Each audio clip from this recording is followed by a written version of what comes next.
Welcome back to the Daily Rundown. I'm Dan Morfitt. Thank you for watching Channel 7. Now, Pokemon Go has been out in the UK for just over a month and people are still going crazy for Nintendo's newest app. We have this report from Nat Solent about the popularity of the game. For Sam Clark, it was like going back in time when he downloaded Pokemon Go and started capturing the game's creatures. And collecting the Pokemon cards back in 1997, I think it was. So we've been nearly 20 years, I've been playing the game, all the DS games, Mega Drive, everything that had a game for Pokemon I had pretty much. It's connected me back to a time gone, we're talking back in the 90s now, so it's taking me back and it's just, it gets you out, it helps with anxiety, it gets you to meet people. I wouldn't say people call them characters, they're just people for me, I've grown up with now, so yeah, it's just like special. Sam runs an IT shop and is founder of a gaming community. He was the first one to catch all the 142 Pokemon Go creatures available in the UK, and his collection has grown. At the moment I've actually got 145 now because I've managed to walk and hatch all the eggs, so I've actually got every Pokemon you can catch. The media's been absolutely crazy. I uploaded a video on YouTube and it exploded. I've had phone calls from as far afield as New Zealand. So I'm actually speaking to people there. I've got people in Dubai who want to speak to me. It's crazy. It's just worldwide. It was never really a challenge, I don't feel like I've one-upped on anybody or beat anybody to it. It feels good, and I've managed to meet loads of nice people and been taking nice places from it. I never thought it would go this far, but yeah, it's just, I know there's a lot more to catch, so I'm waiting for the other generations to come out and we start all over again. And for those who are still out on the hunt, Sam has got some useful tips. Stay safe. You don't need to go anywhere dangerous. I had loads of people ask me, there's people who've been stuck on lifeboat jetties and people have gone out to sea and got caught and had to be rescued. You don't need to go anywhere dangerous. All you need to do is go to normal places, your parks, go and walk, get active, get outside, and that's the best thing you can do. I've managed to lose 2 stone in weight by just getting outside and being active.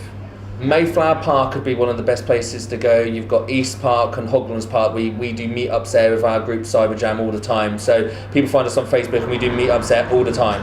So I wouldn't say there's anywhere recommended. Gosport's on a really good spot. That was my secret spot that no one knew about for ages. So we did down Gosport and Pompey and Portsmouth. Nicole Ries. I'm joined now by Cal Doughty, our resident nerd and or geek expert on the Daily Rundown. Cal, thank you for coming back. Thank you for having me on. Yeah. You've talked about Pokemon Go before on this podcast. A lot, I feel like. and it's really taken off it has. In a quite unexpected way. Why is that? It's because of this. I think it's because of the social aspect is one big thing, and it's getting you out and about to these different places, some of which you might not have actually necessarily heard of before, yet they're right in your neighbourhood. I know that one thing for me was, I live in Salford Quays area, going around the Salford Quays, and these bits that I'd walked around most days, just getting suddenly a little bit more information about it, like historical monuments that I hadn't even really glanced at. Because I believe in the app, game, it exactly. can tell you about buildings and... There's these Pokestops, is what they're called, and they're essentially monuments in the world which encourage you to go there and you get little items for checking in there. But a lot of them have little bits of information about those places as well, so you're learning about the things around you and getting to play a new game. And you get a little social aspect where you could run into other players as well, which is really great. Do you think that's the whole point about this craze that really has taken over the world, Pokemon Go, in that it is gaming, but it's gaming outside, it's making you walk, it's making you travel, it's making you explore? I think people like that. I think once people... There's that cliche of gamers being like this basement dwelling nerds who don't want to go outside and shun sunlight, and I'm definitely one of those people. But I think the idea that once it starts getting you outside, that can become very addictive. Once you get these little walks and little routines going, it becomes almost, it gets itself habitually inside your like everyday life. Like I do it right now, walking to work each day. Rather than getting a bus or anything, I'll take a walk because I get to play Pokemon Go at the same time.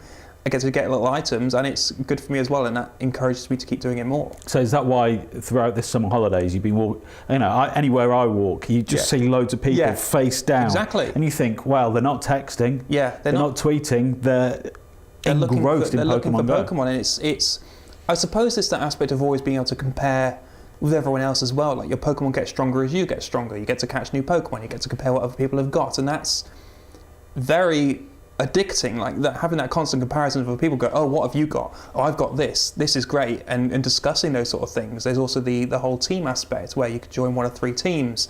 There's gyms to take over, so you could see the gyms as you're walking around, and they're different colours based on which team has taken that gym over, and you might suddenly think, I could go take that, or I can get some friends and we can go take that together and make our mark on this little area around us. There's a collaborative effort exactly, to it, rather than just, like you said, sitting in a basement on your own, playing games. Even if you're not with anyone in the game, it feels like you're part of something bigger, which I think is very appealing to a lot of people, because it's even if you're not being incredibly social, you still feel like you're having an impact on something. Or if you're not playing it, you think, oh, what's happened down there? Or has this gym been taken over? Or are my Pokemon doing okay at that gym? That sort of thing. And as they add more features, they talk about adding trading in, where you can trade your Pokemon for someone else's Pokemon. I can only ever see that increasing. Well, I was going to say, do you think this craze is just going to go on and on? Because the whole point of Pokemon when it first came out with trading cards was you traded the cards and then an expansion pack would arrive and there would be more Pokemon to collect and more Pokemon to swap. Do you think that's going to happen with the game? That's what happened with the original games for the Game Boy and then the Game Boy Color, is that the idea of got to catch them all. They released 2 versions of the game, and some Pokemon could only be caught on one of the versions. They've sort of done that here, where some Pokemon can only be caught in certain parts of the world, unless you hatch them from an egg, which can be very difficult, and is luck, it's chance, isn't it? But otherwise, I think if they keep bringing new stuff out, if they bring new features, you're just going to see this craze get bigger. As the guy said in the video just then, he can't wait for the next generation to come out, and then he gets to start all over again. I imagine that's the same for a lot of people, in that all it takes is that once you get it into your system, and that's a thing that you enjoy doing, all it takes is a little nudge of, oh, there's something else here for you to do. Okay, great, I'm back in then. The way you talk about it is so enthusiastic. Yeah. It can only be a positive thing, because by the sounds of it, if you're growing an egg in the game, you have to nurture this thing, you have to look after it. I mean, growing the egg in the game is pretty much, you have to put it in an incubator and then walk. So there's 3 types of eggs. There's 2 kilometers, 5 kilometers, and 10 kilometers. Which 10 kilometers is telling you to walk. It's telling you have to 6 walk. miles, 6.5 miles. You can't drive either. If you go over a certain speed, it won't count. So you have to be walking at a certain speed. So you can't be like, I think cycling's fine. That's okay. But if you're driving a car, you're cheating. It won't let you. So it is pushing you. It's a fitness app without in a way, talking about fitness. Yeah, in a way, and it's very. That's almost like a Nintendo for a while have been trying to get these sort of lifestyle things going on. There was a thing that was meant to come out for the Nintendo Wii, called the Vitality Sensor, which is something you'd put on your finger, and then go to bed, and it would measure your heart rate. It never came to fruition. It never got released. People constantly asking, what could they possibly be doing with this? Because they talked about it at the big gaming conference. They talked about this vitality sensor.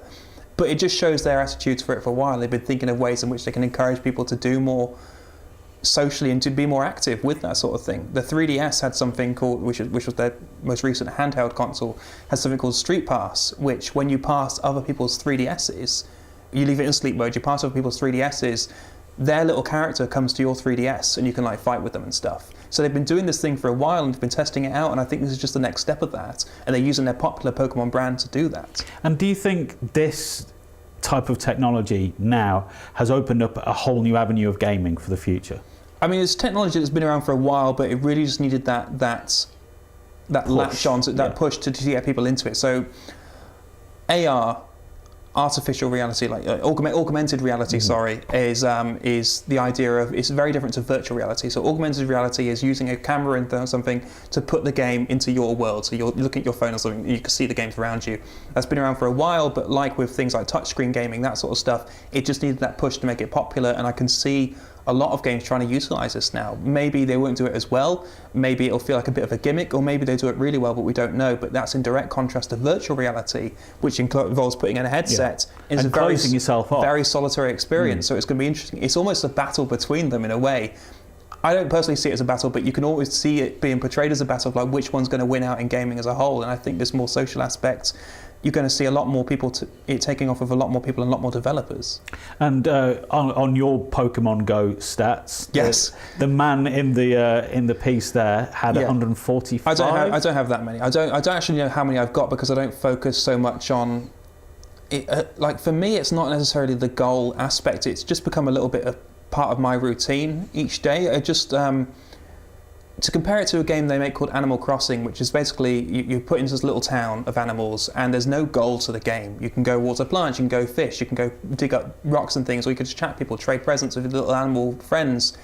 It's a relaxation game where you make your own goals and things, and you just get into habits and you have your own little set routines. That's what Pokemon Go is like for me, in that I'm not the person who wants to take over all the gyms. I'm not the person who wants to catch them all. I just like the path that I take to work each day, spinning little things, catching some Pokemon on the way, and then evolving stuff later on that day. It's quite nice because it's not aggressive. There's no end of level baddie. There's no fighting. It's just relaxing. Yeah. It's relaxing, and I think that's ultimately what this game is. And for a lot of people, that you get to encourage you to go out for a little walk, and some people will take it to the next level where they'll try and catch the ball. And I think it's great that you can have that. I think it's great that you can take over gyms, and if you want, you can control all of the gyms in your area. Right now, it's not limitless in what you can do, but there's a lot there that people can set their own goals and what they want to do with it, which I think is really great. Well, I love how positive and how enthusiastic you are about it. Doughty, our resident Pokemon Go expert, thank you so much for coming back in. Thank you for having me. Good to chat about this. And next time you're on here properly, we'll talk about it again, because I just want to see how you're doing catching them all and raising those eggs. Right, we're going to go to another break now, but please don't go away. I'll be back with Ashley and Polly, each with their something to say, here on the TV Soapbox. That is the Daily Rundown.